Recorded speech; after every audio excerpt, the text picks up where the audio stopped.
So what's up, guys? One Piece episode 764 to my buds, Sanji's note. Now, farewell note. Sorry.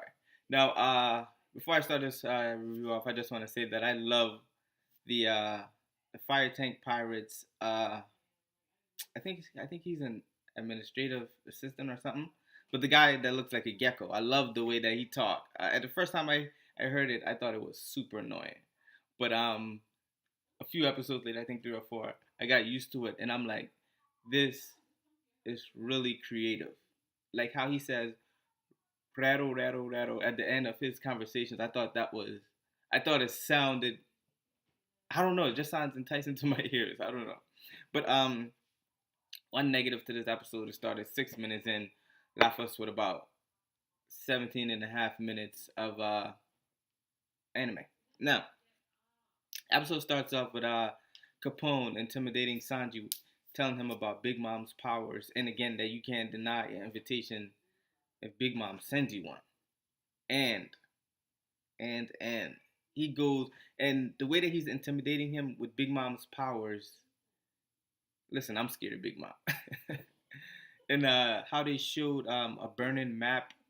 I'm gonna see if I can include some images throughout this review for you guys. But how they included the burning map, the full army, and the key thing I want to point out is how he says the powers, plural, that she possesses. Oh my goodness. That shit sounds scary. So, Sanji basically asks for a pen to basically write a note. The note that we saw in this episode that says, farewell, my friends. I'm going to go to see a girl. I'll be right back. That note. And he basically grabbed Capone by the balls. This whole episode, Capone was held by the balls. It was not a good episode for Capone. It was not. Let me just say, when Sanji asked for a pen, the face that Capone made, Capone, I thought it was super funny. Capone was like, "Yeah, got your ass now." Thought that was extremely funny. But continuing down the line, Sanji asks for a pen, writes the letter, and Sanji basically goes to give Nami the letter, and he grabs all three of them, Nami, Brook, and Chopper, and he tosses them out of Capone. Now, a few questions right here. When did this door get open that Sanji flung his friends out of? When did it get open, and how did Sanji know that was there? And any other episodes we didn't see that the door opened, and why would Capone leave the door open if no one opened it, or did Sanji toss them towards the door? And at the end of this episode, we saw like the door was closing vertical down. Now, Sanji came up with this plan because he sensed a great presence outside. And down the line anime, we found out that it was Nakamamushi. And again, Capone was held by the balls. Capone, he basically was in shock, and I would have been in shock too. He did not expect the presence of a monster. He did not expect that, and he did not expect Sanji to make a move. And the move that Sanji did too, I have yet to discuss it. Sanji mentioned that my wanted poster. It says only alive, meaning you guys can't hurt me. So he basically grabbed Caesar as a hostage and put the guns to his hand, put the gun to his head. Sorry, and basically holds Caesar hostage, and he goes on around to say that don't go after my friends after he tossed them out, and that the person that have the bounty on his head that says only alive, you're gonna make them mad if you hurt me or if, but well, you can't kill me. So yeah, if you kill me, you'll have a problem. And I'm guessing Sanji assumed that it was Big Mom or someone in the Big Mom family that did the bounty. Um, in this episode, Sanji also mentioned Vinsmoke. He says the name Vinsmoke as if it's something to him or if it's a norm. Don't know. Don't not know. Now Sanji basically goes on to take out some of the fodder. And what else? Yeah, basically after Namidos get tossed out and Nakamamushi arrives, he Capone basically try to lie his way out of it. Nakamamushi says he sees Pacums over there on the ground. Are you the one? And Capone was like, nah, he's in my crew. and Capone basically takes off Frankie style, like he pulled out the tank, similar to Frankie. But I thought his one was kind of like more beast mode. Frankie one was like kind of kitty, and that was the second moment Capone was held by the balls. Yeah, so Capone is on his way off of Zoe.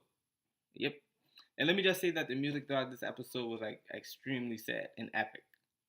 Sounded real good, real good. And keep in mind, uh, Sanji laughed voluntarily, because when Nakamamushi arrived, Nami was like, "Come on, Sanji, you can get out." And Sanji basically he didn't want to. Now, keep in mind, Wanda called Caesar in this episode. She called him Cedar. Don't know why. Don't know why. So we go back into the present of them telling the story, and Luffy basically says, since Sanji went to go get married, maybe his wife could join the crew. Don't know where that's gonna lead, but yeah. So Luffy gets mad and he hits the alligator on the head. Thought that was funny too. Now, Robin said the name Vince Mode, and then she said, and then I think it was Frankie or someone asked him about it, and Robin basically says that she forgot, she can't remember. Keep in mind, this is the first time ever Robin couldn't remember something, and Robin is an archaeologist, and she's full of history.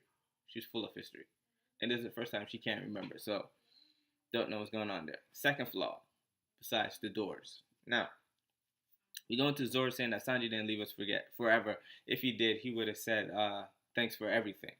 But he didn't. And he goes on to explain to the crew that, listen, Kaido is after us. We fucked up his smile trade, and we took out Doflamingo. So we can't go after Sanji, which is what Luffy pointed out. He wanted to go rescue Sanji. And Luffy said, it looks like he's steadfast on it, and guessing he's gonna go. Now, keep in mind that I don't even know if this would be important, but since Sanji left, Zoro seems to be the brain in this in the crew now. Well, I'm not gonna say brains, but tactical brains, because he's letting them know, listen, Kaido's after us, and we can't afford to split up and go to Big Mom's territory and rescue Sanji. And why would Sanji get himself into trouble like this, and he knows that Kaido's after us? Yeah. And then again, Luffy picked a fight with her back in Fishman. Episode basically ends off by them saying, we're gonna wait for someone to wake up, and we're gonna use them to get to Big Mom, which they obviously mean Peckham's, obviously, which is a brilliant plan, by the way, brilliant plan. I saw the preview for the next episode, and it looks like Luffy and Zoro are fighting bees. But I'm gonna touch more on this in the next week whenever the episode comes on. But what the fuck is bees doing on Zoe? And if so, I don't know. So before I criticize it, I'm just gonna wait for it to come. But other than that, guys, let me know if you like the episode. One more thing, Kiyomon. Zoro mentioned Kaido is after Kiyomon and Kanjuro. And we haven't seen or heard anything from Kiyomon and Kanjuro climbing up this elephant in a long time. And that's about it. Let me know what you guys think of this episode. Like the video if you did. Dislike it if you didn't. But other than that, thanks for watching and definitely subscribe.